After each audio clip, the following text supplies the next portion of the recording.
የግጥም ርዕስ እንትን አንባባል መጽሐፍ ቅዱስ አምጡ ቃል ውስጥ ይነገር በሉ አምጡት ቁርአኑን ትእዛዙ ይቆጠር ፈልጉና ሳዩ እንትን የሚል ነገር መሐላችን ይድመቅ በፍቅር እንኑር በልዩነታችን አንድነት እንክበር መለያየት ይብቃ እንትን ማለት ይቅር ታዲያ ከሆነኛ ትርጉማችን እኮ ለምን ይሁን እንትን ማለታችን ከምባታ እንትን አማራ እንትን ኦሮሞ እንትን ምን አለብንታው እንትን ባይለያየን ተቀጽላ ቢቀር ባያስተራርቀን ህፃን ያዳ ታምሮ ትባላለች። እድሜዋ 11 ሲሆን የ5ኛ ክፍል ተማሪ ናት። ህፃን ያዳ ከማዕከላዊ ኢትዮጵያ ከምባታ ዞን የዱራሜ ከተማ ኗሪ ስትሆን አሁን ላይ ከተመካካሪ እናቷ ጋር አዲስ አበባ ትገኛለች። የሀገራዊ ምክክር ኮሚሽን ልጆቻቸውን ይዘው ለሚመጡ ተመካካሪዎች ባዘጋጀው ልዩ የልጆች ማቆያ ስፍራ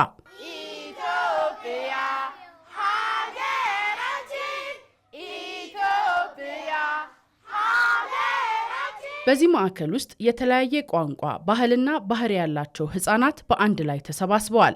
የወላጆቻቸው ወደዚህ መምጣት ምክንያትም የሀገርን ነገ የመወሰን ሂደት ቢሆንም የእነሱ ስብስብ ግን ገና ሳይመካከሩ ቀድመው የተግባቡ ያደርጋቸዋል።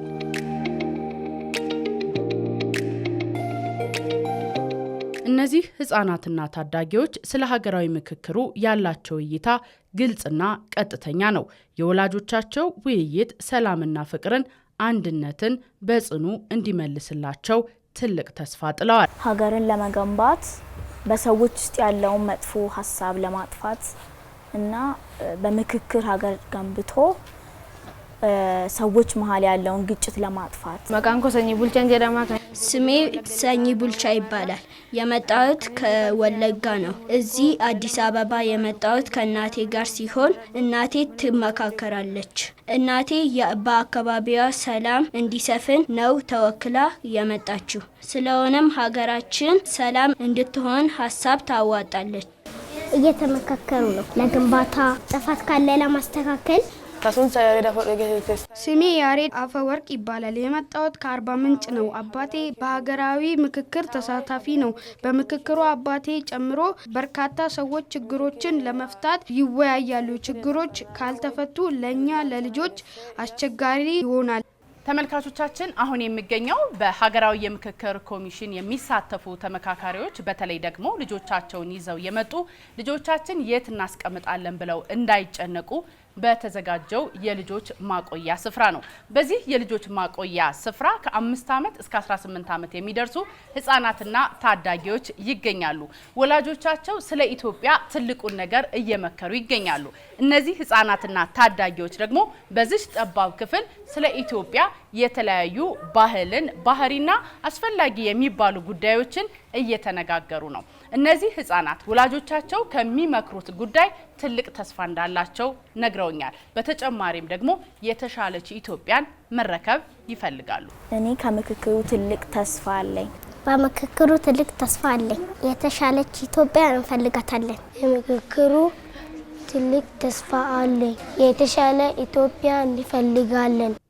የነገዋን ኢትዮጵያ የሚረከቡት እነዚህ ታዳጊዎች ከትልልቆቹ ምክር የሚጠብቁት ትልቁ ስጦታ የተሻለችና የተረጋጋች ሀገር ነው።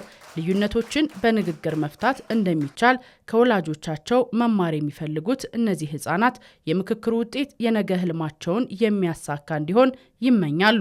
ለዚህ ደግሞ ወላጆች በሙሉ ልባቸው ሀሳባቸውን ምክክሩ ላይ እንዲያደርጉ ምቹና የተለያዩ አገልግሎት የሚያገኙበት የልጆች ማቆያ ተዘጋጅቷል። ሰጣቸው አገልግሎት ያው ጧት ሲመጡ ከወላጆች መዝግበን አስፈርመን እንቀበላቸዋለን። ከተቀበልናቸው እስከ 3 ሰዓት ምክክሩን እስኪገቡ ድረስ ህፃናትን እንቀበላለን። ከ3 ሰዓት ጀምሮ ውጪ ሜዳ ላይ ይጫወታሉ።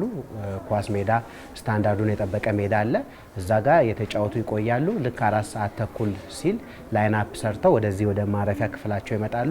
ይሄ ማቆያ ማዕከል በመከፈቱ አንደኛ ወላጆች በሀገራዊ ምክክር ውይይቱ ተረጋግተው እንዲወያዩ ሙሉ ትኩረታቸውና ሙሉ ጊዜያቸውን ውይይቱ ላይ ብቻ እንዲያደርጉና ስለ ልጆቻቸው በመጨነቅ ትኩረታቸውን እንዳያጡ ሙሉ አቴንሽናቸውና ኮንሰንትሬሽኑ ውይይታቸው ላይ እንዲሆን ልጆቻቸውን ቴክ ኬር የማድረግ ስራ ነው እዚህ ጋር የምንሰራው።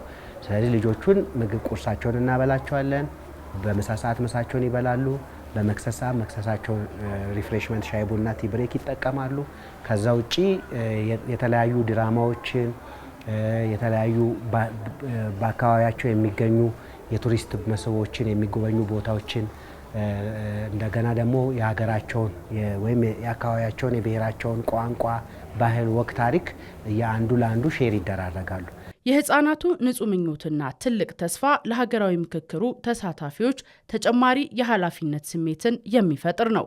የዛሬዎቹ ታዳጊዎች ነገ የሚያድጉባት ኢትዮጵያ በዛሬው የምክክር ጠረጴዛ ውሳኔዎች ቅርጽን ትይዛለች።